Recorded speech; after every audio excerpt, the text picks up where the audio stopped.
करे शुरू। चलो, अंतिम गिनती शुरू हो गया तुम लोग का। हाँ,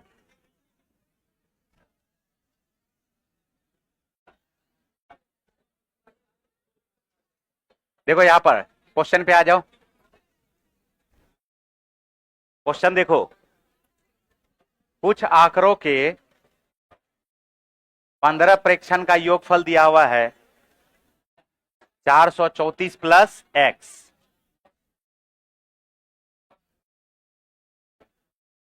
यदि आंकड़ों का माध्य x है तो x का मान क्या होगा? बिल्कुल आसान क्वेश्चन है, नहीं है? तो 15 प्रेक्षण का योगफल दिया हुआ है और इसका माध्य भी दिया हुआ है। तो 15 प्रेक्षण का माध्य अगर x दिया हुआ है तो कुल योगफल क्या हो जाएगा? 15 गुना x। बोलो होगा कि नहीं होगा? और ये कुल योगफल दिया हुआ 434 प्लस एक्स के। तो 434 प्लस एक्स बराबर हो जाएगा 15 गुना एक्स के। एक्स को घटा दोगे तो ये आ जाएगा 14x बराबर 434। 14 से काट दोगे 14 तिया 42, 14 इकाई 14। आंसर क्या आ जाएगा? 31।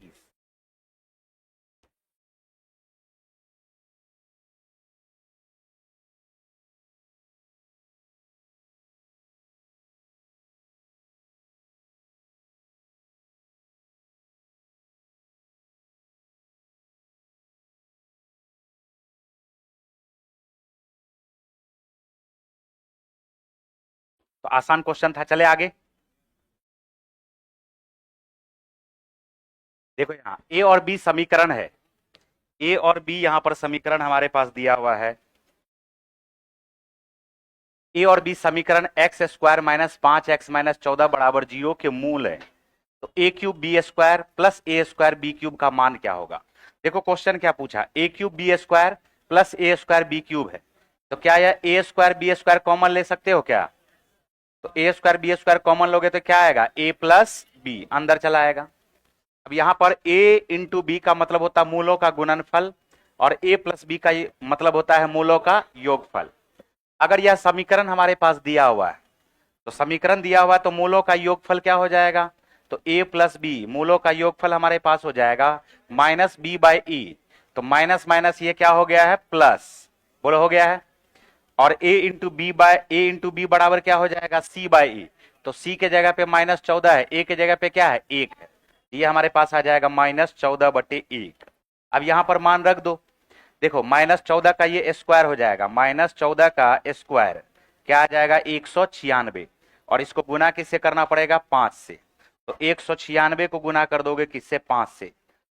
14 19 पचे 95 और 6 पंचे 30, क्या 980 आ जाएगा? क्या बताओ? तो आंसर हमारा देखो आ गया ऑप्शन नंबर ए।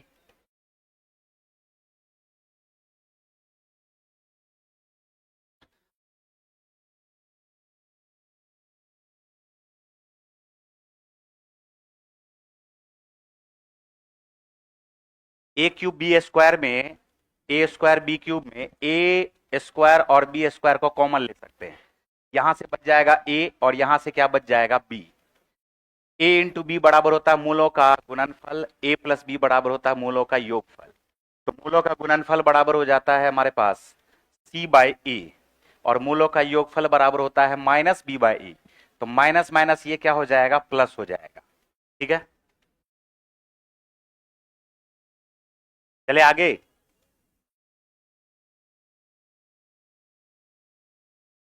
बढ़े आगे। देखो यहां पर ये 8 सदस्य को 9 पुरुष और 7 महिलाओं के समूह से चुना जाना है। अधिकतम 3 महिलाओं और कम से कम 4 पुरुषों के साथ सदस्यों को कितने तरीके से चुना जाएगा? अब देखो ये जो है कॉम्बिनेशन का क्वेश्चन है, परमिटेशन एंड कॉम्बिनेशन। तो कॉम्बिनेशन बनाने के लिए आना चाहिए सबसे पहले। तो देखो एनसीआर का जो वैल्यू होता है, पहले हम थोड़ा सा समझाते हैं उसके बाद क्वेश्चन पे आएंगे। एनसीआर का वैल्यू होता है फैक्टोरियल एन बटे factorial N minus R into क्या होता है? फैक्टोरियल आर की। एनसीआर का मतलब होता है एन में से आर को चुनना, आर को सेलेक्ट करना। सिलेक्शन को हम लोग कॉम्बिनेशन बोलते हैं और अरेंजमेंट को हम लोग परमिटेशन बोलते हैं। तो एन में से आर को अगर सेलेक्ट किया जाएगा तो उसी को फार्मूला के रूप में कैसे कहा जाएगा? एनसीआर। एनसीआर का फार्मूला क्या हो जाएगा? फैक्टोरियल एन बटे factorial N minus R into factorial R. तो यहां पर देखो इसको बनाने के लिए आना चाहिए। जैसे हमारे पास लिखा हुआ है 10C2, अगर 10C2 लिखा हुआ है, अगर 10C2 लिखा हुआ है, या हम इसको थोड़ा छोटा कर लेते हैं 5C2 कर लेते हैं। और इस पे ध्यान देना, अगर फैक्टोरियल 5 है, ये 5 है, तो फैक्टोरियल 5 ऊपर में लिखेंगे, नीचे में क्या लिखोगे, 5 में से 2 घटा करके फैक्टोरियल 3, और गुना क्या हो जाएगा फैक्टोरियल 2 के। फिर यहां पर फैक्टोरियल 5 अगर लिखा हुआ तो ऐसे लिख सकते हैं 5 गुना 4, और गुना क्या हो जाता है फैक्टोरियल 3। अब बट्टे में क्या आ जाएगा फैक्टोरियल 3 गुना फैक्टोरियल 2। तो फैक्टोरियल 3 से फैक्टोरियल 3 कट जाता है, बोलो कट जाता है क्या। अब इसी को शॉर्टकट में इतना लिखने का जरूरत नहीं है, इसी को शॉर्टकट में हमने ये देखा कि इसका जो अंतर है वो कट जाता है। इसका जो अंतर है 5 और 2 का जो अंतर है फैक्टोरियल 3, ये क्या हो जाएगा कट जाएगा। तो इसलिए अब हम इसको डायरेक्ट बोलेंगे कि 5 है और यहां पर क्या दिख रहा है 2 दिख रहा है। तो 5 को उल्टा गुना करोगे 2 बार तक, 5 गुना कहां तक 4 तक, और नीचे में क्या लिख दोगे फैक्टोरियल 2, और फैक्टोरियल 2 को 2 गुना 1 लिख सकते हैं। तो यहां पर बताओ 5C2 का वैल्यू क्या आ जाएगा, तो 5 गुना 4 बटे 2 गुना 1 यानी 10। फिर सुनो 5C3 के बारे में देखो ध्यान से, 5C3, 5C3 को भी सॉल्व करोगे तो ये आएगा देखो 5, अब उल्टा गुना करोगे ना, तो 5 गुना 4 गुना कहां तक 3 तक, और इसके नीचे में लिखोगे 3 गुना 2 गुना 1। अब एक बात फिर से यहां पर गौर करो, 3 से 3 कट गया क्या, 3 से 3 कट गया, तो क्या 5 गुना 4 बटे 2 गुना 1 आया, यही ना आया, 5 गुना 4 बटे 2 गुना 1 आया। तो इसका मतलब ये हुआ, इसका मतलब जब इस दोनों का वैल्यू सेम ही आता है तो हम बोल सकते हैं कि 5C2, 5C2 ये बराबर किसके हो जाएगा 5C3 के, 5C2 ये बराबर किसके हो जाएगा 5C3 के। मतलब ऊपर में n देखो सेम है, n क्या है सेम है, और ये जो 2 और 3 है इस दोनों का योगफल देखो n के बराबर आ गया कि नहीं आ गया। अगर क्वेश्चन में अचानक से आपके पास ये आ जाए कि NCr1 और ये बराबर दे दिया है NCr2 के, तो इनमें से कौन सा सत्य है, बोलेगा R1 बराबर R2, R1 बराबर R2 या R1 प्लस R2 बराबर N के। ये सही है कि नहीं है बताओ। तो बोलोगे इस दोनों का जो योगफल हो जाएगा वो किसके बराबर हो जाएगा, N के बराबर हो जाएगा। क्या बात आ रहा समझ में। अब यहां पर क्वेश्चन को सॉल्व करना है, क्वेश्चन पे ध्यान दो। क्वेश्चन ये भी पूछा गया है, ये भी पूछा गया है, ऐसा लिखा गया था, ऐसा लिख दिया कि ये है 9C4 और ये बराबर कर दिया गया है 9CX के। तो आपको बताना है x का मान क्या होगा, क्या होगा जल्दी बोलो।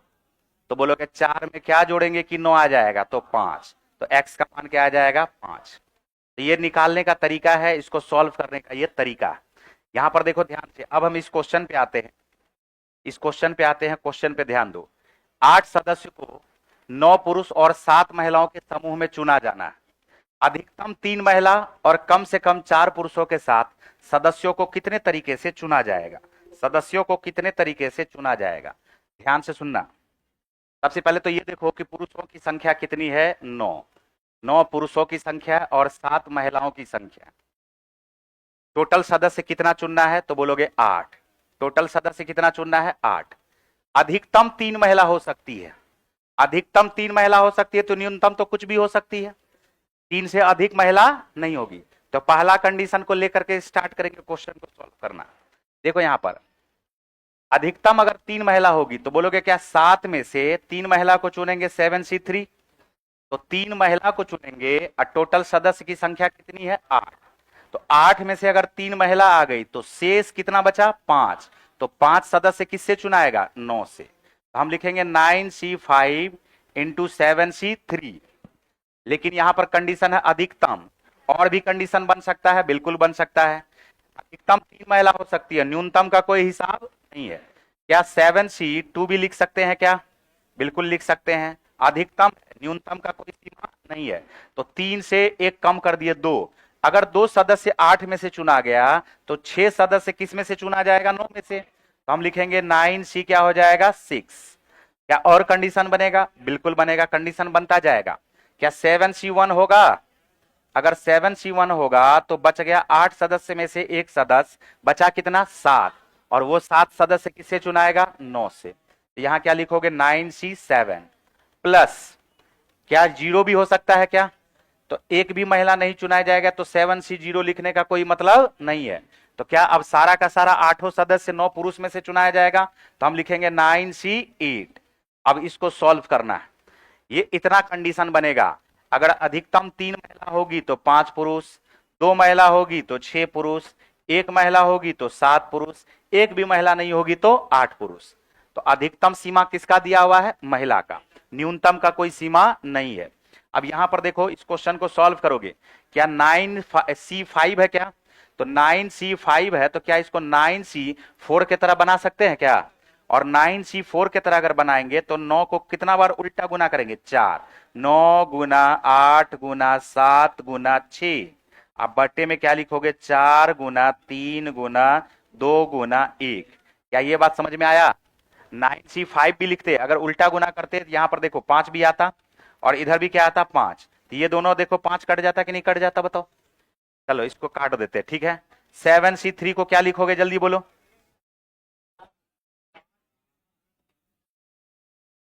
ठीक है, 7 6 5, नीचे में क्या लिखोगे? 3 2 1। बोलो ठीक है। फिर आगे बढ़ते हैं। क्या 9C6 है तो 6 ज्यादा बढ़िया लिखने में होगा कि 3 ज्यादा बढ़िया लिखने में होगा? तो 9C6 रहेगा तो हम लोग इसको कैसे लिखेंगे? 9C3, वो ज्यादा आसान हुआ। अब यहां पर लिखोगे तो यहां पर कैसे लिखोगे? 9 × 8 × 7। अब बट्टे क्या लिखोगे? 3 गुना 2 गुना 1। अब गुना, ये 7C2 लिखा हुआ तो क्या लिखोगे इसको? 7 गुना 6/2 गुना 1 प्लस, अभी एक और यहां पर दो कंडीशन और है। 9C7 लिखा हुआ है तो क्या हम लोग इसको 9 × 8 अब बटे 2 × 1 लिख सकते हैं क्या? क्यों लिख सकते हैं? समझ में आ रहा है? 9C7 को 9C2 की तरह लिख सकते हैं। तो हम लोग लिखेंगे 9 × 8 बटे 2 × 1। और इसके अलावा हमारे पास यहाँ पर 7C क्या है? 1। तो 7 को एक बार ही लिखेंगे। और उसके बाद यहाँ पर हमारे पास 9C8 लिखा हुआ है तो क्या 9C1 की तरह लिखेंगे क्या? और 9C1 को क्या लिखेंगे बताओ? 9। ये इसका लिखने का तरीका है। अब इसको सॉल्व करेंगे यहां से। देखो यहां से सॉल्व करते हैं तो देखो 3 दूनी 6, 6 से 6 कट गया। 4 से ये कितना बार में कट गया? 2 बार में कट गया। 4 दूनी 8, 3 दूनी 6, 6 से 6 कट गया। देखो 9 सते 63, 63 और 63 को 7 से गुना करो। 7 तिया 21 और 6 सते 42, 441 आ गया क्या? और 441 पे 5 दूनी 10 को गुना कर दो। देखो 9 सते 63, 63 को 7 से गुना करते हैं। 60 को 7 से गुना करोगे 420 और 7 को 3 से गुना करोगे 21। 441 को 10 से गुना करोगे तो ये हमारे पास क्या आएगा? 4410 प्लस, अब यहां से सुनो, ये हमारे पास क्या सब कट जाएगा? देखो 3 से ये 3 बार में कट गया, कट गया। और 2 से ये 4 बार में कट गया, ठीक है। और फिर 2 से इसको हम लोग 3 बार में काट देंगे, ठीक है। तो 4 तिया 12, 12 12 सते 84, 84 को 7 से गुना कर दो। 84 को 7 से गुना कर दोगे 7 चौका 28, 8 सते 56। ये हमारे पास क्या आ जाएगा? 560 अब प्लस 7 छाके 42। देखो 4 तिया 12 सते 84, 84 को 7 से गुना करना है। 7 चौका 28 और 80 को 7 से गुना करोगे 560। तो 560 में 28 को जोड़ोगे तो क्या आएगा? 588। और 588 को फिर किससे गुना करोगे? 3 से। तो 8 तिया क्या आ जाएगा? 24, 588। 8 तिया क्या लिखोगे? 24। 8 तिया 24 में 2 को जोड़ोगे 26, 2 बच गया। 5 तिया 15, 2 1764। बोलो ठीक है।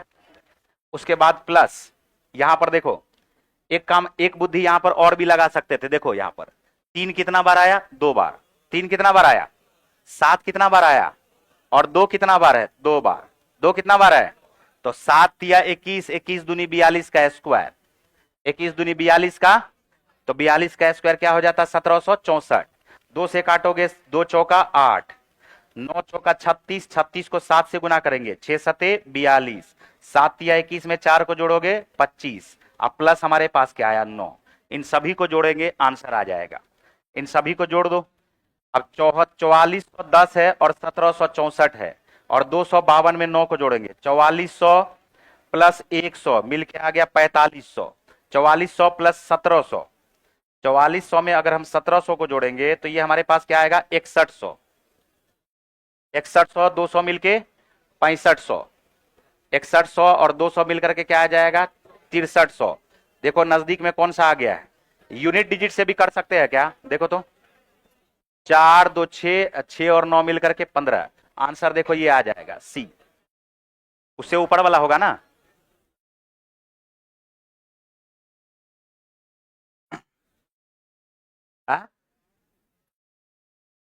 शॉर्ट, इसका शॉर्ट एक के गो है, आंख बंद करो।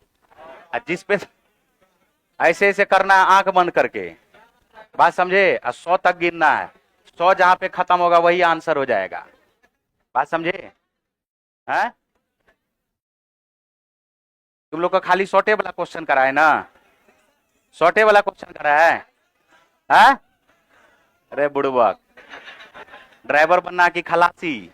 हैं?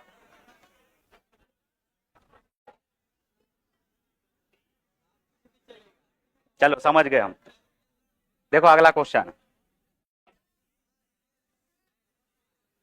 देखो यही जो डर है ना, यही जो डर है कि हम शॉर्टे बनाएंगे, खाली वही बनाएंगे जो हमको आता है, खाली वही बनाएंगे जो जल्दी जल्दी बन जाए, तो एग्जामिनर थोड़ी समझ के जाएगा कि नहीं वही देंगे, ये भाई साहब को जो कुछ नहीं आता, दुक्का पहाड़ा आता है खाली, बस वही क्वेश्चन देना है और बाकी नहीं देना अपने मन से। कहीं ज्यादा दे दिए तो गड़बड़ हो जाएगा।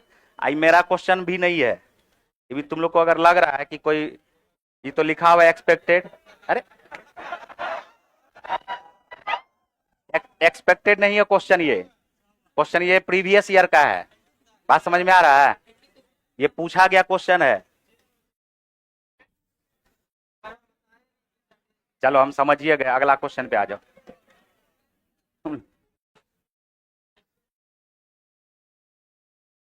पैसेंजरे गड़बड़ है। चलो देखो यहां पर, अब देखो इसमें बताएंगे शॉर्टकट तो तुम लोग का दिमाग हैंग कर जाएगा। x बराबर क्या दिया हुआ, √5 + 1 बटे क्या दिया हुआ, √5 - 1, और y का वैल्यू क्या दिया हुआ है, √5 - 1 बटे √5 + 1। और क्वेश्चन हमसे जो पूछा है, ये पूछा है x² + xy + y², और बट्टे में आ गया है x² - xy + y²। शॉर्टकट में बता देना, हाँ पक्का, बाद में नहीं बोलना। बताओ x² + y², याद है वैल्यू, x² y² का फार्मूला क्या होता है, a + b का whole square minus 2ab minus, तो जहां पर x² y² लिखा हुआ है वहां पर हम लोग लिख सकते हैं x + y का होल स्क्वायर माइनस 2xy, तो माइनस 2xy में प्लस xy होगा, तो क्या यहां पर माइनस xy होगा क्या, नीचे में आ जाओ, x² + y², x + y का होल स्क्वायर माइनस 2xy, और माइनस xy पहले से है, तो यहां पर क्या हो जाएगा इस बार, x + y का whole square minus 3xy, minus क्या हो जाएगा 3xy, ठीक है। अब देखो शॉर्टकट में बताते हैं, लेकिन ध्यान से सुनोगे तब, अब पढ़े हुए हो तो शॉर्टकट याद होगा, और नहीं पढ़े हुए तो लॉन्ग लगेगा बहुत शॉर्ट। x + y जोड़ेंगे, 5 1 6 दूनी 12 बटे 4, 3 का स्क्वायर 9, 9 में से 1 घट गया 8, 9 में से 1 दिया 6, आंसर आ गया 4/3। कहाँ गया, कौन सा है ये आंसर। लेकिन इसके लिए अब ये होगा क्या कि बोलोगे कि सर तो ऐसे कैसे बता दिए, ऐसे कैसे हो गया है, ये तो अभी ना 10 दिन 10 कक्षा है, वो जो 10 दिन 10 कक्षा इसे पिछला बार बताए थे फार्मूला। अब याद करो कि फार्मूला वाला जो बताए हुए थे, ये वाला फार्मूला a + b बटे a - b plus a - b बटे a + b।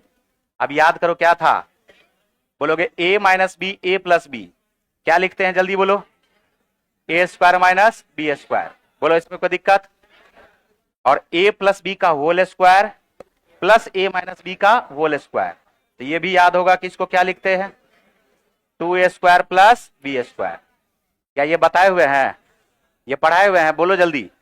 अब हम इस दोनों को जोड़ते हैं, देखो इस दोनों को जोड़ते हैं, क्या ये वैसा ही है क्या, a + b बटे a - b plus a - b बटे a + b, क्या कुछ याद आ रहा है, अरे बोलो जल्दी, तभी शॉर्टकट समझ में आएगा।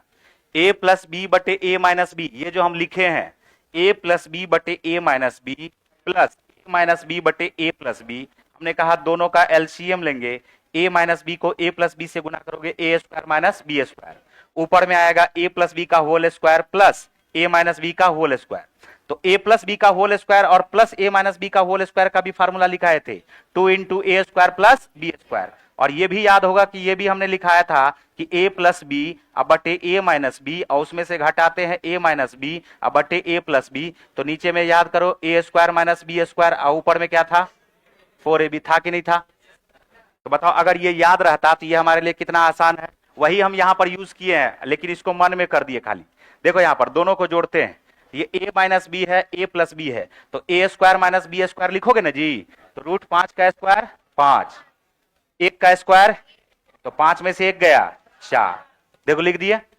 ऊपर में क्या लिखोगे 2 इंटू a का स्क्वायर, रूट 5 का स्क्वायर 5, 1 का स्क्वायर 1, 5 1 6 दूनी 12 को 4 से भाग दोगे तो क्या आएगा, 12 को 4 से भाग दोगे तो क्या आएगा 3।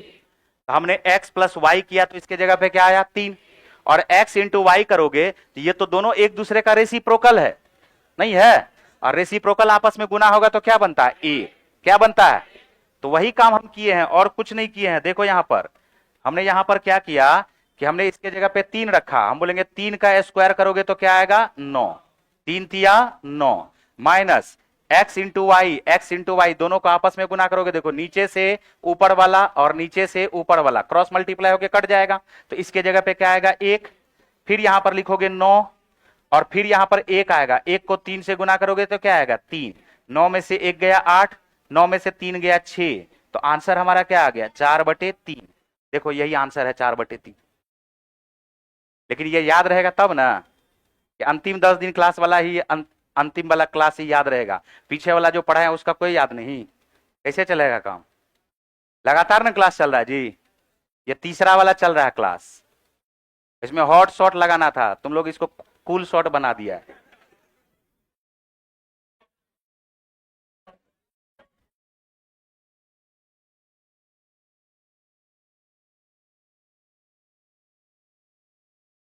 अरे समझ में आया कुछ, किसको किसको नहीं आया समझ में, सही से बताओ, सबको आ गया है।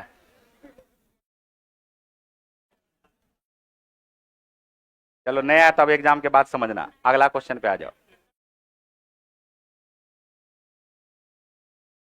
और इस पे प्रैक्टिस भी करवाए थे क्लास में प्रैक्टिस कराया हुआ, ये क्लास में नहीं करवाए हैं।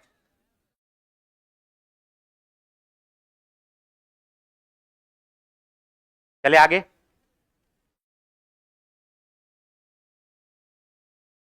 देखो यहां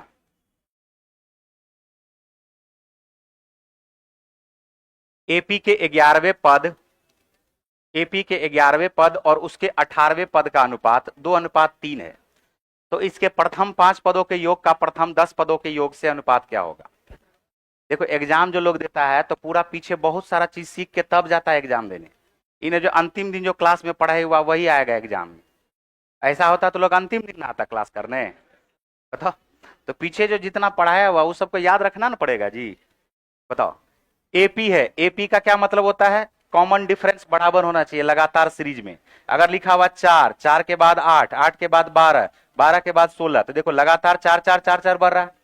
इसी तरह के सीरीज को क्या कहा जाता है, समांतर श्रेणी कहा जाता है। एपी के 11वां पद और उसके 18वें पद का अनुपात है 2:3, तो इसके प्रथम 5 पदों का योगफल और प्रथम 10 पदों का योगफल का अनुपात हमें ज्ञात करना है। यहां पर ध्यान से सुनो, हम देखो इस क्वेश्चन को ऐसे बनाते हैं कि जो 11वां पद है और जो 18वां पद है उसका अनुपात हमारे पास क्या दिया हुआ 2:3। हम इसमें एक काम करते हैं, 11 और 18 के बीच का अंतर कितना है बताओ, 11 और 18 के बीच में कितना का अंतर है, और यहां पर कितना का अंतर है 1 का, तो हम 1 का अंतर ना करके इसको 7 का अंतर कर देते हैं, तो 7 से गुना हो जाएगा। अब इससे हमारा फायदा क्या होगा कि 11वां जो पद है उसको हम 14 मान लेते हैं, और जो 18वां पद है उसको क्या मान लेते हैं 21, 18वां पद को क्या मान लेते हैं 21। अब 11वां पद देखो, इससे फायदा क्या हुआ कि प्रत्येक पद का अंतर 1 1 1 1 का आ गया, प्रत्येक पद के बीच में कितना कितना का अंतर आ गया, लगातार पदों के बीच में 1 1 का अंतर आ गया। 11वां पद अगर 14 होगा तो 12वां पद 15 होगा, 13वां पद 16 होगा, 14वां पद 17 होगा, 15वां पद क्या हो जाएगा 18, 16वां पद क्या हो जाएगा 19, 17वां पद क्या हो जाएगा 20, 18वां पद क्या हो गया 21। मतलब पद का संख्या देख करके 11वां पद है तो 11 से 3 पक्का ज्यादा है, देख लो, है ना। 18वां पद है तो 18वां से पक्का 3 क्या है ज्यादा। तो यहां से ये देख करके पता चल रहा है कि 11वां पद पक्का 3 ज्यादा, 18वां पद भी पक्का 3 ज्यादा। अब इसके प्रथम 5 पदों का योगफल ज्ञात करना है। तो ये बताओ कि इसका जो पहला पद होगा, इसका जो पहला पद होगा उसका पहला पद हम पक्का 3 ज्यादा करके 4 बोल सकते हैं क्या? अरे बोलो ना जल्दी जी। और इसका जो 5वां पद होगा उस 5वां पद को क्या हम 8 बोल सकते हैं क्या? कैसे बोल दिए? देखो ना, 11 से पक्का 3 ज्यादा है, 11वां पद बोला तो 14, 18वां पद बोला तो 18 3 21। तो पहला पद बोलेगा तो 3 जोड़ दिए 4, 5वां पद बोला तो 8 जोड़ दिए, 10वां पद अगर हमसे बोला है निकालने के लिए तो बताओ 10वां पद क्या हो जाएगा 13। अब इसका रेशियो निकालना है इसके प्रथम 5 पदों का योग का और प्रथम 10 पदों का योग का। तो प्रथम 5 पदों का योगफल बराबर एवरेज इंटू एन होता, first term plus last term by 2, ये हो गया average, into number of term, 5 को पद है तो यहां पर 5 से गुना कर दोगे। इसका 10 टर्म तो पहला पद 4, 10वां टर्म 13, तो हम बोलेंगे first term plus last term by 2, और इसको गुना किससे कर देंगे, 10 पद है तो 10 से गुना कर देंगे। और इसका जब अनुपात पूछा है तो ये दो कट गया है, 5 से कट जाएगा ये 2 बार में, 5 दूनी 10, ये आ जाएगा 8 4 12, और 12 का रेशियो 13 4 17 गुना 2 के साथ, 2 से फिर काट दोगे, ये कितना बार में कट गया 6 बार में। आंसर हमारा क्या आ गया बताओ, 6:17। आंसर आ गया है 6:17।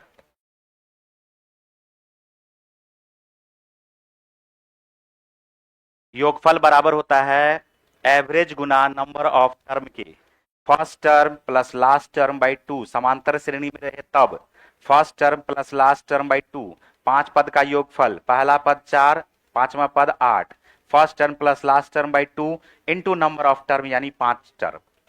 10 टर्म का योगफल, फर्स्ट टर्म 4, फर्स्ट टर्म शुरू से बोला है 10 पद तो पहला पद तो 4 होगा, 10वां पद होगा 13, first term plus last term by 2 into number of term 10 गो है तो 10 से गुना कर दिए।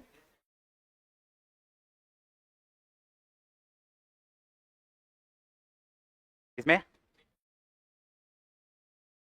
हम इसको बस रेशियो को बैलेंस करके डायरेक्ट बना दिए, एक्स वगैरह नहीं माने, एक्स नहीं माने।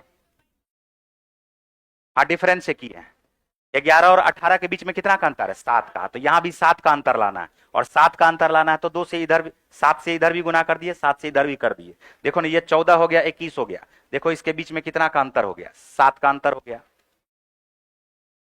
हाँ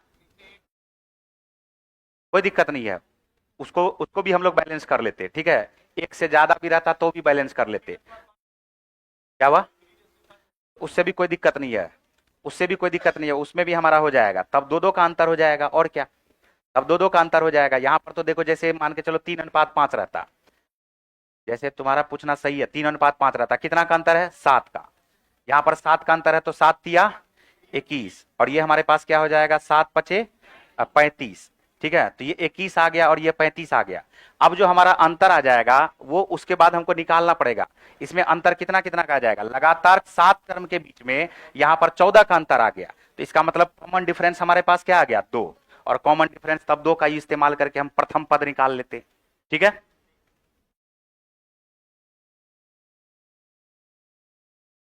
एक हौज में 3 पाइप है, पहले 2 पाइप क्रमशः 3 घंटे तथा 3 घंटे 45 मिनट में भर सकते हैं, जबकि तीसरा पाइप इसे 1 घंटे में खाली कर सकता है, ठीक है। यदि तीनों नल को अपराह्न 1 बजे 2 बजे 3 बजे खोला गया है तो हौज कब खाली हो जाएगा। देखो यहाँ पर 3 पाइप है, पहला 2 पाइप, पहला दूसरा और तीसरा, पहला पाइप 3 घंटे में इसको भर सकता है, 3 घंटा 45 मिनट का क्या मतलब हो जाएगा, 3.3/4 घंटा बोलो होगा, तो 4 तिया 12, 12 3 15/4 घंटा हो गया, जबकि सी इसको 1 घंटा में खाली कर सकता है। सी का कार्य क्षमता खाली करने का है, तो हम यहां पर क्या करेंगे, टोटल यूनिट वर्क लेंगे, 3 15 1 का एलसीएम क्या आएगा 15, तो 3 पचे क्या आएगा 15, 15/4 से डिवाइड करोगे तो क्या आएगा 4, और 1 से डिवाइड करोगे तो क्या आएगा -15।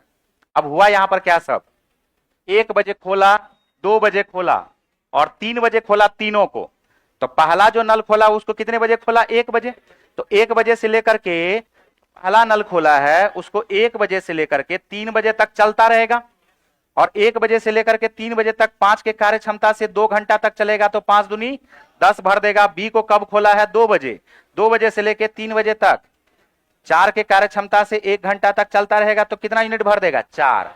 अभी भरने ही वाला था तब तक उसको खाली करने वाला खोल दिया, और जैसे ही खाली करने वाला खोला तो ये दोनों भर रहा है, इधर ही खाली करना शुरू किया, और हमने क्या देखा कि ये दोनों भरा 5 4 9, और इधर ही 15 खाली कर दिया, तो 9 भरा 15 खाली कर दिया। इसका मतलब अब उल्टा काम होना शुरू हो गया। तो अभी तक कितना भरा था? 14। तो खाली जो होना शुरू होगा वो 14 ही खाली होगा कि 15? 14 ही खाली होगा, क्योंकि भरा अभी तक कितना है? 14। अब जैसे ही 14 भरा और बच गया है 3, जैसे ही बच गया है 3, अब 3 बजे तीनों नल एक साथ खोल दिया गया। तो अब 9 भरेगा, 15 खाली करेगा, तो 9 6 होता है 15, 6 के कार्य क्षमता से ये इसको खाली करना शुरू कर देगा। अब 6 के कार्य क्षमता से खाली करना शुरू करेगा, 2 तिया होता है 6, 2 सते होता है 14, 7/3 को हम लोग 2.1/3 घंटा बोलेंगे, और 2.1/3 घंटा को 2 घंटा 20 मिनट बोलेंगे। और 2 घंटा 20 मिनट कब से? 3 बजे से। कब से? तो 3 बजे में 2 घंटा 20 मिनट को जोड़ देंगे, हमारा आंसर क्या आ जाएगा? जल्दी बोलो। 2 घंटा 20 मिनट को जोड़ोगे तो 5:20 हमारा उत्तर आ जाएगा।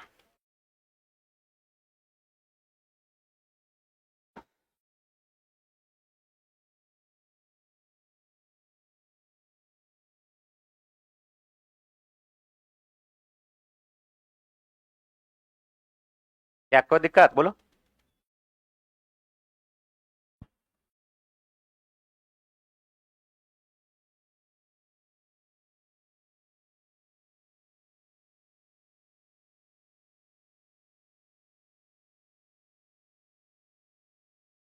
जी बोलिए। हाँ, 3 बजे तक। हाँ हाँ,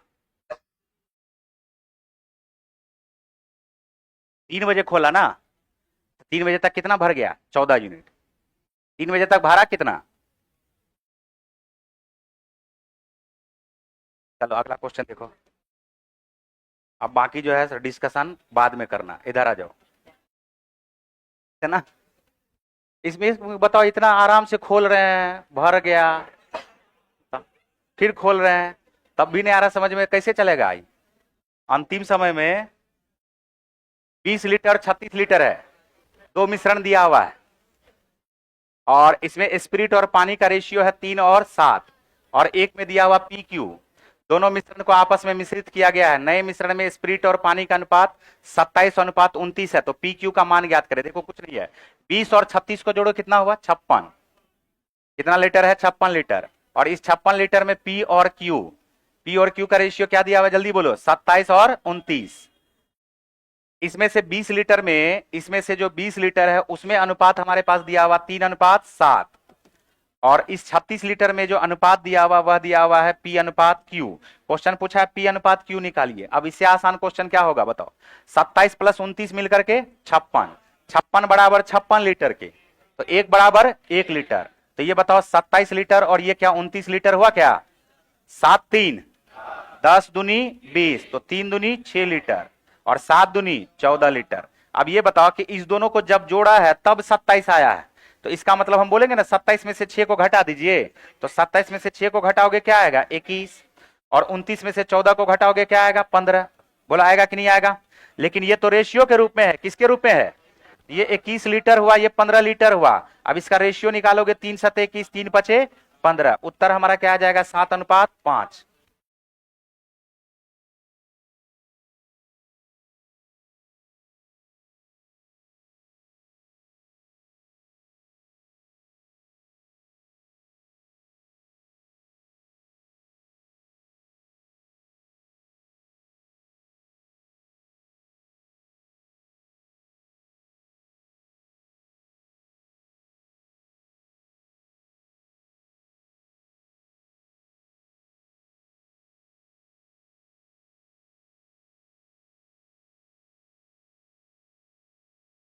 चले आगे।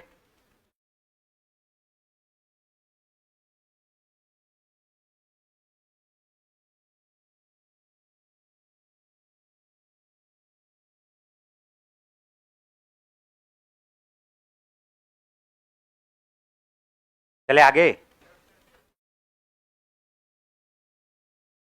एक व्यक्ति ने कुछ वस्तुएं 1 रुपया में 5 की दर से तथा उतनी ही वस्तुएं 1 रुपया में 4 की दर से खरीदा। उसने दोनों प्रकार की वस्तुओं को एक जगह मिला दिया तथा 2 रुपये में 9 के दर से बेच दिया। इस सौदे में उसे 3 रुपये की हानि हुई है।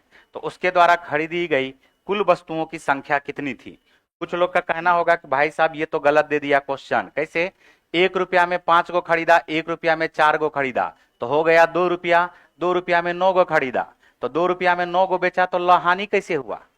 ना तो हानि हुआ ना तो लाभ हुआ। लेकिन यहीं पे वो गलती कर दिया। क्वेश्चन पे खाली पढ़ा नहीं बढ़िया से। क्या बोला? कुछ वस्तुएं। ये नहीं बोला कि पांचे वस्तु, बोला है पांचे वस्तु खरीदा। तो कुछ वस्तुएं खरीदा, नहीं पता कि कितना वस्तु खरीदा, लेकिन इसका रेट दिया हुआ है। 5 को वस्तु खरीदा होता तो इसका रेट कितना दे देता? 1 रुपया। दूसरे जगह गया, वह देखा कि 4 को वस्तु दे रहा है 1 रुपया में, तो फिर जाके खरीद लिया। तो ये 2 बार खरीदा और इन दोनों को मिला करके 9 को वस्तु बेच रहा है 2 रुपया में। 9 को वस्तु बेच रहा है कितना रुपया में? 2 रुपया। तो ये जो असल में 9 वस्तु बेच रहा है 2 रुपया में, तो ऐसा नहीं सोचना है कि 9 वस्तु बेचा है। यहां पर कहा जा रहा है कुछ वस्तुएं 1 रुपया में 5 के दर से तथा उतनी ही वस्तुएं, जितना वस्तु पहले खरीदा उतनी ही वस्तुएं 1 रुपया में 4 के दर से खरीदा। अब जाओगे अभी मुसल्लापुर हाट में, पूछोगे गोभी क्या दर है, तो बोलेगा 40 रुपया पर केजी। तो इसका मतलब क्या है कि सब 1-1 केजी लेता है। अभी कोई गोभी का व्यापारी होगा तो हो सकता है 1 क्विंटल भी ले ले। बात समझ में कुछ आ रहा है? ऐसा नहीं कि वहां पे उसको लगा कि नहीं 100 रुपया में 1 केजी दे रहा है, ले करके चलते हैं। फिर आगे गया होगा तो 90 रुपया में 1 केजी और दे रहा था, इस बार 2 केजी ले लिया। हा? इसका मतलब हुआ कि जितना वस्तु यहां पे खरीदा उतना ही वस्तु यहां पे खरीदा और दोनों मिला करके बेचा होगा। प्रॉफिट या लॉस कब पता चलता है? एक वस्तु खरीदे 10 रुपया में और 2 वस्तु बेच रही है 15 रुपया में, तो हुआ ना 5 रुपया का फायदा। क्या हुआ? देखो इधर तो लग रहा है सांप सूंघ गया है। अरे तुम लोग भी बोलो यार। एक वस्तु खरीदा 10 रुपया में और 2 वस्तु बेचा 15 रुपया में, बताओ 5 रुपया का फायदा हुआ कि नहीं हुआ? देखो उधर से बोल रहा है यस सर। साफे मतलब अंतिम अवस्था में चल रहा है। देखो इधर, जब एक खरीदा तो बेचेगा भी कितना? एक। 2 खरीदा तो बेचेगा भी कितना? 2। जब तक वस्तुओं की संख्या बराबर नहीं होगी तब तक प्रॉफिट या लॉस डिसाइड नहीं कर सकते। देखो दोनों येलो कलर से खरीदा और व्हाइट कलर से हम बोल रहे हैं इसको बेचा। देखो यहां पर 5, 4, 9 का एलसीएम क्या होगा? 5 चौका 20, 20 9 में 180। बोल होगा कि नहीं होगा? तो हम यहां पर क्या करते हैं, इसको 180 बना लेते हैं। ये 5 वस्तु तो रेट है कि 5 वस्तु का दाम 1 रुपया है और खरीदा ये बराबर वस्तु। तो बराबर वस्तु खरीदने के लिए हमसे सब से कटना चाहिए। 5 को किससे गुना कर दोगे? 36 से। तो 5 को 36 से गुना करोगे तो एक भी 36 से गुना होकर के हम बोल सकते हैं कि 180 को वस्तु खरीदा कितना रुपया में? 36 रुपया में। फिर 180 वस्तु जब खरीदा तो 4 को इस बार किससे गुना करोगे? 45 से। तो इधर भी किससे गुना करना पड़ेगा? 45 से। तो इस बार बोलेंगे अब 180 वस्तु जो खरीदा वो कितना में खरीदा? 45 में। अब 180 और 180 मिलकर के टोटल कितना हो गया? 360। तो 360 वस्तु बेचेगा। 360 वस्तु बेचने के लिए 9 में किससे गुना करेंगे? 40 से। तो इधर भी किससे गुना कर दोगे? 40 से। ये किसको कितना में बेचा? 80 में। अब यहां पर गौर से देख लो, टोटल कॉस्ट प्राइस क्या पड़ गया? 36 प्लस 45 मिलकर के। तो टोटल जो कॉस्ट प्राइस हमारे पास पड़ गया है वो पड़ गया है 81। कितना पड़ गया है? 81। और टोटल जो सेलिंग प्राइस है वो कितना है? 80। तो बताओ लॉस हुआ कि फायदा? कितना का? और यही एक बराबर जो है वह कितना रुपया है? 3 रुपया के। एक बराबर कितना रुपया के? तो 1 रुपया है तो रुपया को रिप्रेजेंट कर रहा है। और कितना वस्तु टोटल खरीदा था? 360 खरीदा तब ना 360 बेचा। तो हम बोलेंगे 1 बराबर 3 के। तो बताओ 360 बराबर किसके? तो 360 को किससे गुना करोगे? 3 से। उत्तर हमारा क्या आ जाएगा? 1080।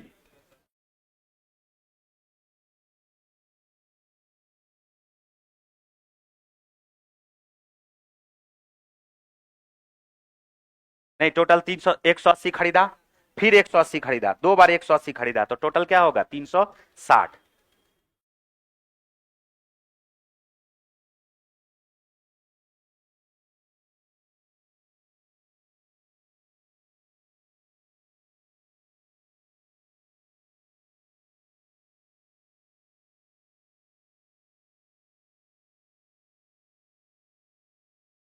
इस क्वेश्चन को वास्तविक रूप से डिफाइन करने के लिए हमको इस तरह से बनाना पड़ा, लेकिन इस क्वेश्चन को जो बनाएंगे वो बनाएंगे हम लोग फ्रैक्शन में। कैसे बनाएंगे?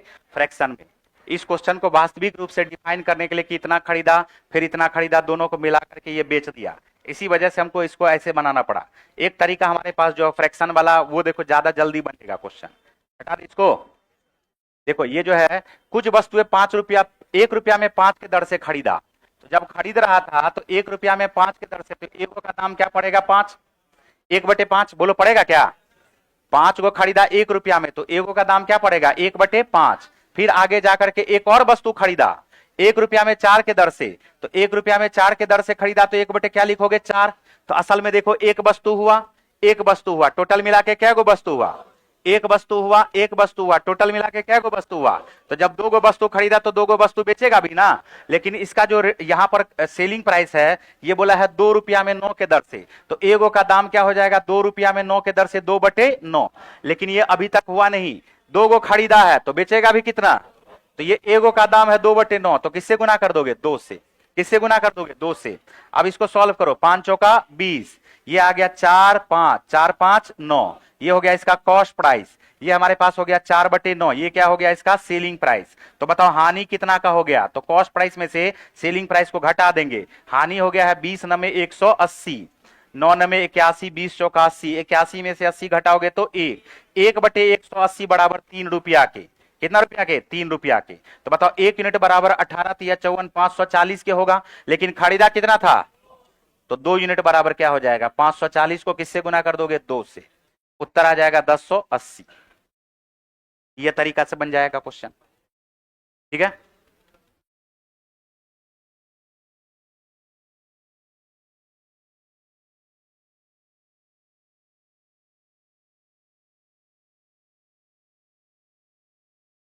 क्या एलसीएम एचसीएफ पढ़े हो? पढ़े हो ना? सारा संख्या लिखने के लिए आता है। n1 क्या होगा, n2 क्या होगा, एलसीएम कैसे लिखेंगे, दो संख्याओं का गुणनफल कैसे लिखेंगे, इसका व्युत्क्रम का योगफल कैसे लिखेंगे, वो सारा चीज लिखने के लिए आना चाहिए। बोलो। लेकिन जब आएगा तब ये क्वेश्चन शॉर्ट में बनेगा, जब आएगा तब ये क्वेश्चन शॉर्ट में बनेगा, और नहीं आएगा तो देखो हम इसको बना देते शॉर्ट में, लेकिन नहीं आएगा तो इसको पूरा बढ़िया से बनाना पड़ेगा बैठ के। देखो यहां पर दो संख्याओं का गुणनफल, एचसीएफ क्या दिया हुआ? 17। तो एक संख्या हमारे पास 17A होगा, दूसरा संख्या 17B होगा। दोनों संख्याओं का गुणनफल क्या दिया हुआ? 2312।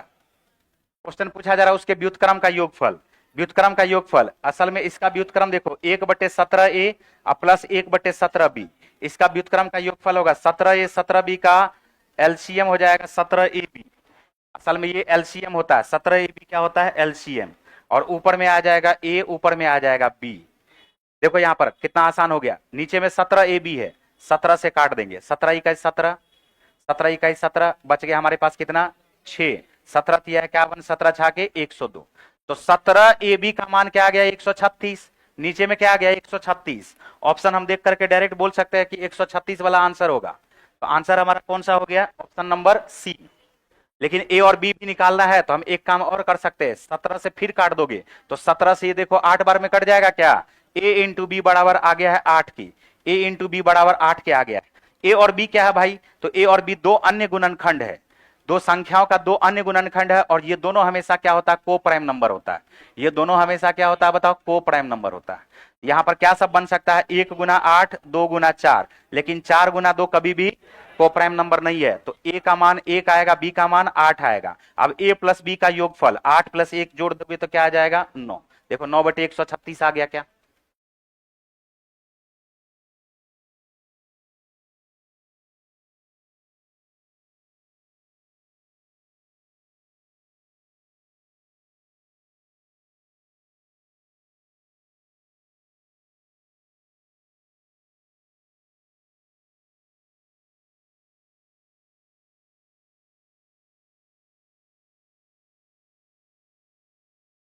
चले आगे।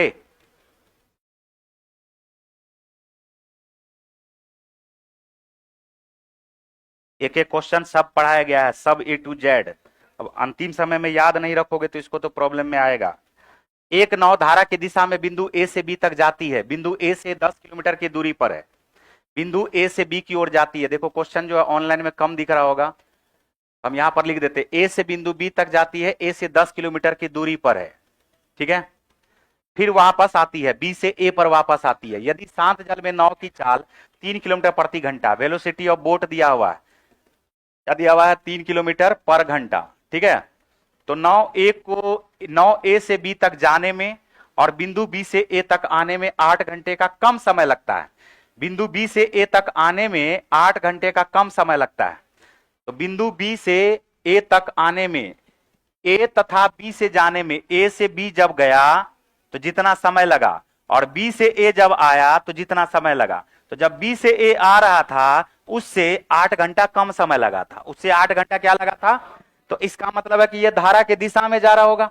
और इधर से धारा के विपरीत दिशा में कैसे पता चला, क्योंकि क्योंकि अगर समय कम लग रहा है पहले, तो समय कम लग रहा है तो स्पीड ज्यादा होगा, और बाद में अगर समय ज्यादा लग रहा है तो स्पीड इसका मतलब कम होगा। तो ये जा रहा था तो धारा के दिशा में जा रहा होगा, और आ रहा तो धारा के विपरीत दिशा में आ रहा होगा। धारा का स्पीड मान लेते एस। एक बार यह जा रहा था, जब यह जा रहा था तो धारा के दिशा में जा रहा था, 3 प्लस एस से जा रहा था। और एक बार जब यह वापस आ रहा था तो यह धारा के विपरीत दिशा में आ रहा था, 3 माइनस एस। अब ये जब धारा के विपरीत दिशा से आ रहा तो इसको समय ज्यादा लगेगा, और इसको अगर समय ज्यादा लगेगा तो इसमें से जब हम इसको घटाएंगे तो यह 8 घंटा आएगा। क्या आएगा बताओ, 8 घंटा। यानी इस दोनों का अंतर हमारे पास क्या आना चाहिए, 8। अब क्वेश्चन में हमसे कहा जा रहा, बताइए 9 को ए से बी तक 100 मिनट में पहुंचना है। कितना मिनट में पहुंचना है, तो बताइए 9 की वास्तविक चाल क्या होगी। तो 9 का चाल तो अलग अलग हो सकता है, लेकिन धारा का चाल तो फिक्स होगा ना। तो यहां पर हम पहले धारा का चाल निकालेंगे। किसका चाल निकालेंगे, धारा का। ए से बी तक गया 10 किलोमीटर है, और बी से ए तक वापस आया, 9 का चाल है 3 किलोमीटर प्रति घंटा। धारा का चाल एस मान लिए। एक बार यह 10 किलोमीटर गया 3 प्लस एस से, वापस आया 10 किलोमीटर 3 माइनस एस से। यह सीधा सा बात है कि जब स्पीड इसका कम होगा तो इसका मतलब इसको समय ज्यादा लगेगा। तो ये जो समय ज्यादा लगा, इस समय से ये समय पक्का कितना घंटा कम है, 8 घंटा कम है। तो दोनों का अंतर 8 घंटा होना चाहिए। अगर हमें स्पीड पता चल गया, धारा का स्पीड, तो बाद में बोला कि नहीं अब इसको 100 मिनट में पहुंचना है, तो 100 मिनट में पहुंचना है तो धारा तो चलिए रहा है, और ऊपर से 9 का स्पीड पता करना है, तो टाइम डिस्टेंस दिया हुआ है। पहले हम धारा का स्पीड निकाल के दिखाते हैं। धारा का स्पीड निकालने के लिए कुछ नहीं, थोड़ा सा दिमाग लगाना पड़ेगा। क्या दिमाग लगाओगे, तो यहां पर देखो, इसको 2 मान लो, इसको 2 मान लो। अब बोलोगे ई कैसे हो गया। एक बात बताओ, 9 के चाल से धारा का चाल कभी ज्यादा होगा, पहले ये बताओ। अरे बोलो ना जी, 3 से कभी ज्यादा होगा, या 3 खुद भी होगा क्या। अब तो जब 3 हो जाएगा तो धारा के विपरीत नाव चलेगा, वहीं पे खड़े रह जाएगा, चलवे नहीं करेगा, 0 किलोमीटर हो जाएगा। तो यहां पर 1 रखोगे, अगर हम 1 रखते हैं तो 3 1 4, 4 से ये 2.5 बार में कट गया। 3 में से 1 को घटाओगे 2, 2 से 5 बार में, 5 से 2.5 को घटाएंगे, 2.5 घंटा आएगा। एस का मान हमने 2 रखा, 3 2 5, 5 दूनी क्या होगा 10, तो 2 घंटा यहां लगा। 3 में से 2 को घटाओगे 1, 1 से डिवाइड करोगे तो 10 घंटा यहां लगा। अब देखो तो 10 घंटा से 2 घंटा 8 घंटा कम है कि नहीं, ये बताओ। तो धारा का स्पीड क्या निकला, 2। अब यही धारा का स्पीड है। अब इसी स्पीड से यह ए से बी की ओर जा रहा है, और हमें पता चल चुका है कि ए से बी की ओर, ए से जो बी की ओर जाएगा यह धारा के दिशा में जाएगा। किस में जाएगा, तो वेलोसिटी ऑफ बोट हमें नहीं पता है, क्योंकि बोला है 100 मिनट में पहुंचना है। और धारा का स्पीड हमें पता चल चुका है, b+2। तो ये इसका स्पीड आ गया। स्पीड को हम लोग टाइम से गुना कर देंगे। किससे गुना करेंगे, टाइम से। ये 100 मिनट है, 100 मिनट को हम लोग 60 से डिवाइड कर देंगे तो ये आवर में चेंज हो जाएगा। किस में चेंज हो गया, तो स्पीड, और स्पीड को टाइम से गुना करते हैं तो ये हमारे पास क्या आता है बताओ, डिस्टेंस। और डिस्टेंस हमारे पास कितना किलोमीटर दिया हुआ, 10। सॉल्व कर देंगे, 0 से 0, ये 0 से ये 0, 6 को उधर भेज दोगे तो b+2 का मान आ जाएगा 6। तो b का जो मान आएगा वह क्या आएगा, 4 किलोमीटर प्रति घंटा। तो नया जो बोट का स्पीड आ गया वह हमारे पास क्या आ जाएगा, 4 किलोमीटर प्रति घंटा। Option number D.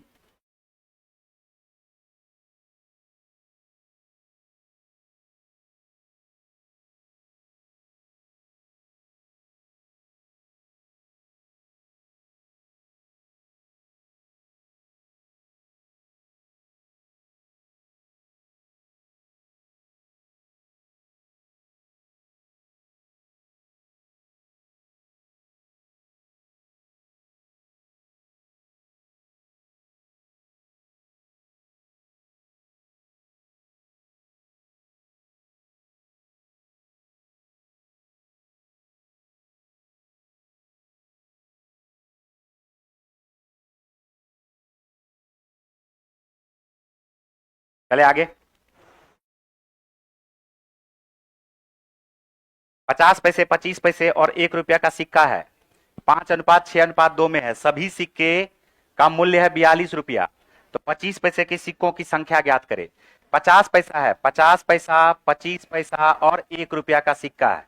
सिक्कों का संख्या का रेशियो दिया हुआ 5:6:2। ये सिक्कों की संख्या है, इसको मूल्य में परिवर्तन करोगे तो 2 गो 50 पैसा मिलकर के 1 रुपया बनाएगा। 2 गो 50 पैसा मिलके, तो 5 गो 50 पैसा मिलके कितना रुपया बनाएगा? 2.5 रुपया। बोलो बनाएगा क्या? 4 गो 25 पैसा मिलके 1 रुपया बनाएगा। तो 6 गो 25 पैसा है तो 4 से भाग लगा देंगे, और 4 से भाग लगाओगे तो क्या 1.5 आएगा क्या? और 1 रुपया का 2 गो सिक्का, 1 गो सिक्का बनेगा तो कितना बनेगा? 2। तो टोटल हो जाएगा हमारे पास 2.5 प्लस 1.5 मिलकर के 4, 4 प्लस 2 मिलके 6, 6 यूनिट बराबर हो जाएगा 42 के। तो 6 यूनिट बराबर 42, 1 यूनिट बराबर 7। क्वेश्चन हमसे पूछा जा रहा 25 पैसे के सिक्कों की संख्या, तो 6 सते 42। उत्तर हमारा क्या आ गया? 42।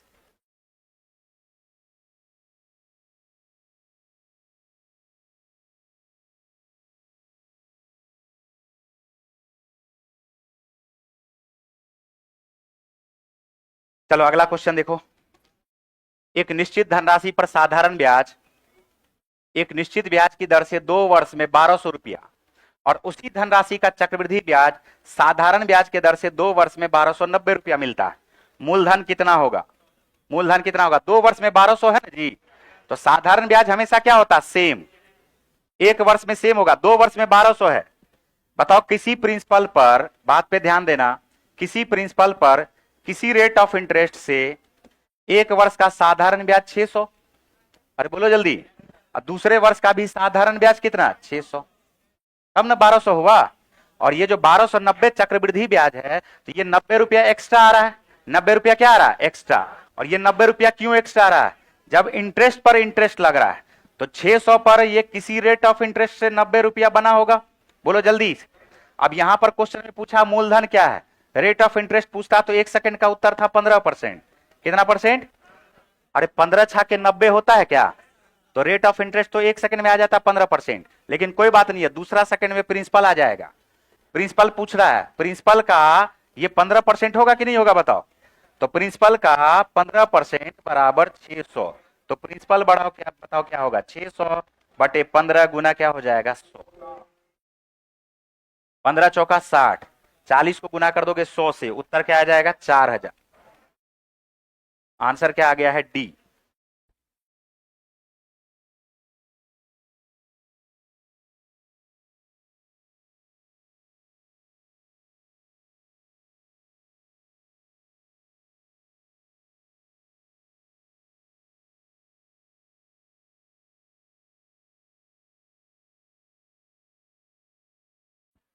दस परसेंट का फ्रैक्शन में वैल्यू बताओ जल्दी से। 1/10। 10% का फ्रैक्शन में वैल्यू 1/10। 12.5% का फ्रैक्शन में वैल्यू बोलो जल्दी 1/8। 11.11% का फ्रैक्शन में वैल्यू बोलो 1/9। बोलो है क्या? क्वेश्चन में बोला एक तालाब में मछलियों की संख्या पहले महीने में 10% बढ़ जाती है, दूसरे महीने में 12.5% की कमी, और तीसरे महीने में 11.11% की कमी होती है। 3 महीने के बाद मछलियों की संख्या में 1820 की कमी आ जाती है। तो 3 महीने के बाद बची हुई मछलियों की संख्या ज्ञात करें। तो फ्रैक्शन में रेशियो में दिया हुआ है, देखो 10% की कमी होने का मतलब पहले 10 था, 10 से 1 होकर के क्या हो गया? 9। लगातार सक्सेसिव चल रहा है, वृद्धि हो गया है, तो 11 लिख दोगे। क्या लिख दोगे? 11। 12.5% की कमी हो गई है, तो 8 से क्या लिखोगे? 7। 11.11% की क्या हुई है? कमी। तो कमी हुई है तो 9 से 1 कम कर दोगे, क्या आएगा? 8। अब इसका रेशियो देखो, 8 से 8 कट जाएगा क्या? ये 8 से 8 कट जाएगा, 9 दहे 90, 11 सते 77। बताओ कितना का कमी आया? 13 का। और यही 13 यूनिट बराबर 1820। तो 1 यूनिट बराबर 13 इकाई 13, 13 चौका 52। क्या 140 आ गया? और 140 अगर आ गया है तो क्वेश्चन में पूछा बची हुई मछली कितनी है? 77 यूनिट। 77 बराबर हो जाएगा 11 गुना 7 गुना 140। बोलो लिख सकते हैं क्या? 1 यूनिट बराबर 140 के, तो 77 यूनिट बराबर 77 गुना 140 होगा ना जी। अब हम बस इसको लिख गुना करने के लिए ऐसा कर दिए, 11 सते 77 गुना 140, 14 सते 98, 980 को 11 से गुना करोगे 8, 9 8 17, 9 1 10, ये हमारे पास उत्तर हो जाएगा 10,780। ऑप्शन नंबर क्या आ गया? ई।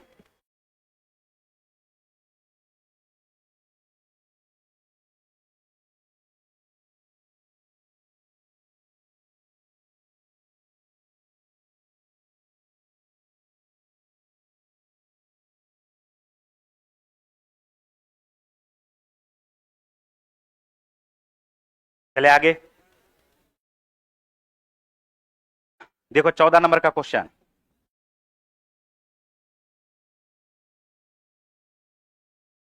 आलोक P से 6 किलोमीटर प्रति घंटा की गति से Q की ओर चलना शुरू करता है। रमन उसी समय 9 किलोमीटर प्रति घंटा की गति से साथ P से Q की ओर चलना शुरू करता है। रमन Q पर पहुंचता है, वापस मुड़ता है और P की ओर चलना शुरू करता है। वह आलोक से R पर मिलता है। यदि PQ के बीच में दूरी 15 किलोमीटर है तो PR की लंबाई ज्ञात करें। यहां देखो, ये हमारे पास क्या है P और इधर हमारे पास क्या है R। आलोक जो है, ये एक आलोक है जिसका स्पीड दे रखा है 6 किलोमीटर प्रति घंटा। रमन का स्पीड क्या दे रखा है? 9 किलोमीटर प्रति घंटा। ये बताओ, दोनों जब एक साथ चलना शुरू करेगा तो पहले कौन पहुंचेगा आर पे? पहले कौन पहुंचेगा आर पे? पी से क्यू की ओर है, पहले कौन पहुंचेगा क्यू पे? जल्दी बोलो। रमन पहुंचेगा। तो दोनों को चलाना शुरू किए, इधर से रमन चलना शुरू किया, जल्दी पहुंच गया क्यू पे। तब तक बेचारा आलोक चलिए रहा था। ये पहुंचा क्यू पे और क्यू पे पहुंचने के जस्ट बाद ऐसे उलट गया, इधर आ गया। तो आलोक जा ही रहा था, इसको रास्ते में मिल गया और इस बिंदु पर मिल गया, आर बिंदु पर मिल गया। क्वेश्चन हमसे पूछा जा रहा, बताइए पी से आर की दूरी क्या है? पी से आर की दूरी क्या है? बात पे यहां पर ध्यान देना। यहां पर पी और क्यू के बीच का दूरी है 15। पी और क्यू के बीच की दूरी है 15। तो हम बोलते ये मान के चलो कि अगर ये x है, अगर Q से R की दूरी को हम लोग x किलोमीटर मान लेते हैं, तो जल्दी बताओ कि रमन कितना चला? तो बोलोगे रमन चला है 15 प्लस x। रमन कितना चला? तो रमन चला 15 प्लस x किलोमीटर। आलोक कितना चला? 15 माइनस x। बोलो चला जी। तो दोनों के द्वारा जो कुल दूरी तय किया गया वो कितना दूरी तय किया गया बताओ? 30 किलोमीटर। कितना किलोमीटर? अरे ये चला 15 प्लस x, ये चला 15 माइनस x। दोनों के द्वारा जो कुल, यहां पर हालांकि दिमाग से लगा दोगे, 9 दूनी 18, 6 दूनी 12, 18 से 3 कम, 12, 12 3 15। आंसर आ गया PR 12। टाइम तो कांस्टेंट होगा ना? टाइम क्या होगा? कांस्टेंट। ऐसे अब सुनो, यहां पर ध्यान से सुनो, इसको छोड़ो 30 को। ऐसे हम बोल सकते हैं ना कि आलोक चला है 15 माइनस एक्स, किस स्पीड से चला है? 6 के स्पीड से। और ये 15 प्लस एक्स चला है किसके स्पीड से? 9 के स्पीड से। और दोनों जब चलना शुरू किया और कहीं ना कहीं मिला तो दोनों के लिए टाइम कांस्टेंट होगा। क्या होगा? Time constant. तो दोनों टाइम हो गया बराबर। आलोक के द्वारा तय की गई दूरी 6 किलोमीटर प्रति घंटा से, रमन के द्वारा तय की गई दूरी 9 किलोमीटर प्रति घंटा से। दोनों का जो समय होगा वो क्या होगा? सेम। यहां से क्वेश्चन को सॉल्व कर लोगे, यहां पर दिमाग लगा दोगे कि दोनों बराबर कब आएगा? जब x 3 होगा। जब x क्या होगा? 3 होगा। 15 में से 3 गया 12, 6 दूनी 12, 15 प्लस 3 मिलके 18, 9 दूनी 18। यहां भी 2 आया, यहां भी 2 आया। x अगर घट जाएगा तो पी आर का जो बीच का डिस्टेंस आ जाएगा, 15 में से 3 को घटा दोगे, उत्तर हमारा क्या आएगा?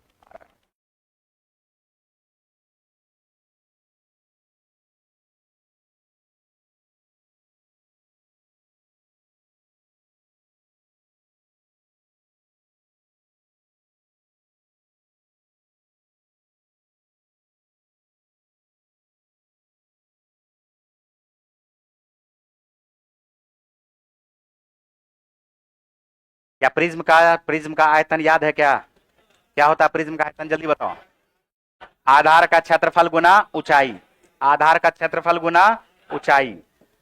एक प्रिज्म का आधार एक समकोण त्रिभुज है जिसे समकोण से लगी हुई भुजाएं 15 सेंटीमीटर और 8 सेंटीमीटर लंबी है।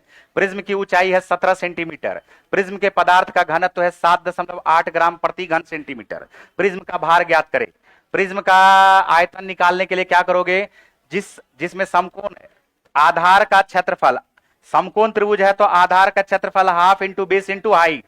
तो half into base into height, base हमारा 8 और हाइट हमारा क्या होगा? 15। तो यहां पर लिखोगे 8 गुना 15, ये आ गया हमारे पास आधार का क्षेत्रफल। और इस आधार के क्षेत्रफल को गुना करोगे किससे? ऊंचाई से। ऊंचाई हमारे पास क्या है? 17। और अगर यहां पर ऊंचाई से गुना कर दिए हैं और उसके बाद पदार्थ का घनत्व है 7.8 ग्राम पर घन सेंटीमीटर, तो हमें किससे गुना करना पड़ेगा? ये तो इसका आयतन निकल गया ना जी, आयतन निकल गया। अब इसको हम किससे गुना करेंगे? 7.8 से।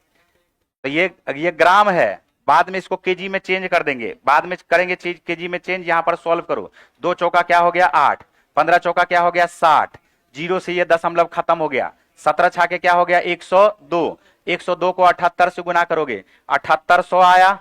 और 7800 को दुगुन 78 को फिर दुगुना कर दोगे, 8 दूनी 16, 7 दूनी 14, 1 15। अब जोड़ दोगे तो ये आ गया 7956 ग्राम।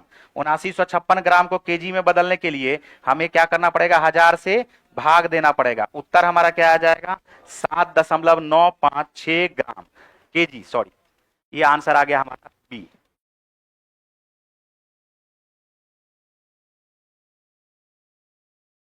देखो क्वेश्चन,